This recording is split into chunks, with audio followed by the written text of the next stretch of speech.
할렐루야. 오늘도 우리의 영적 부흥을 위해 하나님이 주시는 말씀은 이사야 7장 1절부터 9절의 말씀입니다. 오늘 본문은 남유다의 아하스 왕 때에 북이스라엘과 아람이 연합하여 남유다를 침공하자 유다 백성들이 두려움에 쌓이게 됩니다. 이때 하나님이 예언자 이사야를 통해 두려워하지도 낙심하지도 말고 강한 믿음으로 굳게 서 있으라는 내용입니다. 우리 자신의 적은 누구인가요? 그 적 때문에 두려움과 낙심 가운데 있지는 않습니까? 유다왕 아하스 때에 아람의 르신과 북이스라엘의 베가 왕이 동맹을 맺고 유다를 침공했습니다. 이에 유다 왕으로부터 온 백성들의 마음이 숲이 바람에 흔들림같이 두려워 떨게 됩니다. 그때 하나님이 이사야를 통해 유다왕 아하스에게 전하라는 말씀을 주셨습니다. 4절에 보니까 이들은 연기하는 두 부직갱이 그루터기에 불과하니 두려워하지 말며 낙심하지 말라. 연약한 인간들은 강한 힘을 가진 자들 앞에서 두려워 떨 수밖에 없는 존재입니다.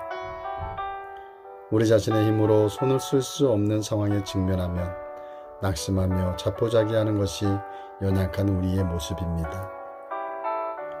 그런데 우리가 알고 믿어야 할 것이 있습니다. 전능하신 하나님보다 강한 어떤 것도 이 세상에 존재하지 않는다는 것입니다.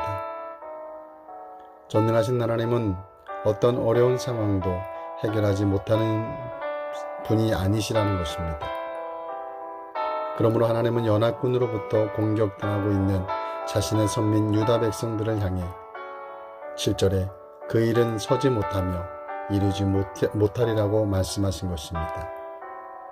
즉 연합군이 절대 유다를 무너뜨리지 못할 것이기에 두려워하거나 낙심하지 말라는 것이었습니다. 더 나아가 하나님은 이사야를 통해 오히려 북이스라엘이 멸망하게 될 것을 8절에서는 예언합니다. 그리고 유다 백성들에게는 굳은 믿음 위에 서 있기를 격려합니다.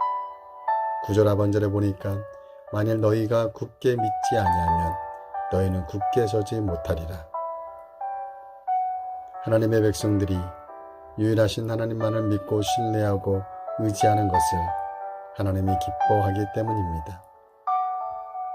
구약시대에 하나님의 선민이었던 유다가 그랬던 것처럼 오늘날 하나님의 자녀인 우리도 무수한 대적들로부터 둘러싸여 있습니다. 그래서 시시때때로 대적들로부터 공격을 받아 어려움과 위기, 두려움과 절망에 빠지기도 합니다. 하지만 하나님은 하나님의 백성들이 대적으로부터 무너지는 것을 결단코 일어나게 하지 않을 것입니다.